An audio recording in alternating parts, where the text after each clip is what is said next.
Hello everybody, this is the notes for Calculus class, section 2.3. I guess I should explain the idea of the section number since we don't really have a book. I don't know if I've mentioned this in class or not, but we are following a textbook. We have one copy, and so that's where these numbers are coming from. Just throwing that out there. I haven't really mentioned anything about it. All right, so in this third section, we're talking about polynomials and rational functions. So polynomial is just that generic term. It's a function with many terms. You have integer powers of the variable. So looking at this polynomial, this is just a very generic example to represent any polynomial. It looks really complicated, but basically what you're doing is you're starting at a certain power. That is your leading coefficient. Let me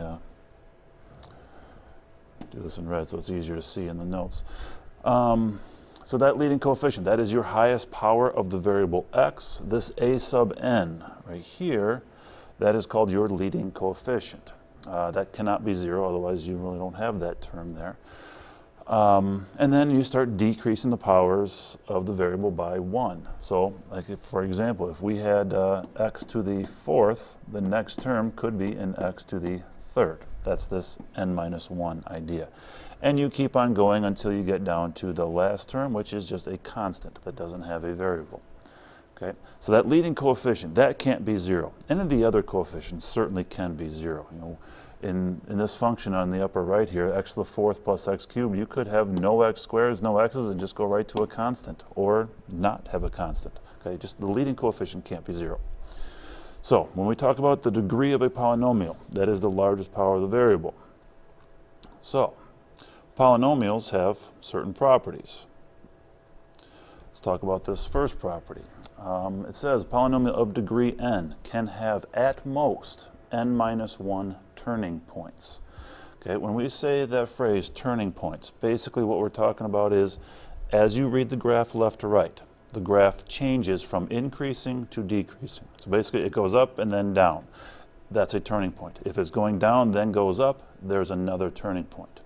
So this property says if you have a degree n, you can have at most n minus 1 turning points. So for example, if we had a degree 3 polynomial, that means you can have at most 2 turning points. 3 minus 1 is 2. So a degree 3 certainly can look like this, where here is a turning point and here is a turning point. There are no other turning points. Now it says at most. So a degree 3 polynomial, it can look like this, where there really aren't any turning points. This is always increasing as you read left to right.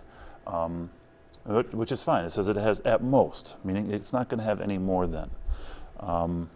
So that's the idea here. A degree 4 polynomial.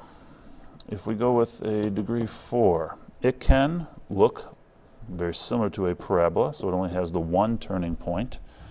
It could also have 3 turning points, where it does something like this. Okay, there is 1 turning point, 2 turning points, 3 turning points. And so that's perfectly fine. All right. The next property. Polynomial with even degree. So degree 2, degree 4, degree 6. Both ends go up or both ends go down. All right, so if you have an even degree polynomial, let's start with the basic parabola. When we say this term, both ends, okay, the ends of the graph is the far left side and the far right side. We're not really concerned with what's happening in the middle here. We're talking about the ends. All right, so with an even degree, both ends are going in the same direction, whether they're both going up or both ends go down. It's just even degree, both ends are going the same direction. The second part of this property is that if you have an odd degree, whether it's a linear function, so degree 1, degree 3, degree 5, whatever, the ends are going in opposite directions. So a classic degree 3 looks something like this, where the left side of the graph, the left end, this end there, it's going down, whereas on the right side, the end is going up, okay? And so it could be turned around also. Doesn't have to be in that shape. It could be something like this. This could be a degree 5 because we have 1, 2, 3, 4 turning points. So this is at least a degree 5. It could be a higher degree, but it's odd degree because the ends are going in opposite directions. All right, the third property for polynomials. What we're really looking at is, like it says here in this red parenthesis, we're looking at the right side of the graph, that right end. If that end is going up, so we're looking at this graph here, the right side, that end of the graph, if that's going up, that leading coefficient is positive. If the right end of the graph is going down, then that leading coefficient is going to be negative. All right? So, looking at this graph, what we have is a negative ax to the third. I don't know, this could be a degree 3 here, it could be a higher, but it is an odd degree because the ends are going in opposite directions. Over here, we'd be looking at a positive a for, and again, we'll just call this an x cubed function. So, if the right end is going up, positive leading coefficient. If the right end is going down, negative leading coefficient. Those are the properties of polynomials. Now, different type of function, rational function. We've talked about these already. All right, so copy this down. We've looked at this. I think we actually used this same graph. Actually, I know we did. We've talked about this graph when we talked about the vertical and horizontal asymptotes. Rational function is made up of, it's a fraction of polynomials, okay? The numerator and denominator, they're polynomials. Remember, there's always those restrictions. That denominator cannot be 0. So, kind of a different look to the definition for vertical and horizontal asymptotes. It's a little bit of a different way to word it. But again, the idea, what you're looking at in the equation, vertical asymptotes, the denominator only is equal to 0 at that x value. The horizontal asymptote, you're looking at the degrees of the numerator and denominator.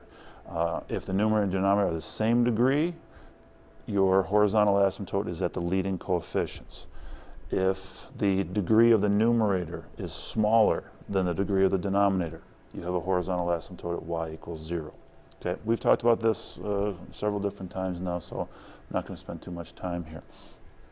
But I did want to show you this. I mentioned this website. This is Desmos. It's got nice graphs here. I'm providing you the link to this graph. And so what's nice about this is we're graphing this function, this ax cubed. And what I've done is I just put a little slider here so you can change that value of a, the leading coefficient, and just kind of play with it. We're looking at positive leading coefficients. Now, this is a degree 3, so notice how the ends are going in opposite directions. Okay, it's an odd degree, so ends go in opposite directions. It's a positive leading coefficient, so the right end is going up. If we slide this a value, so it's negative, okay, notice we don't have those 2 turning points anymore, which is fine. It has at most n minus 1 turning points. But now that this leading coefficient is negative, now the left end is going down. Or sorry, said that wrong. The right end is going down because of the negative leading coefficient. So I gave you the link to this graph. If you want to play with it, fantastic. If you want to change the degrees just to see how it works and what it looks like, fantastic. That's all. Have a good day.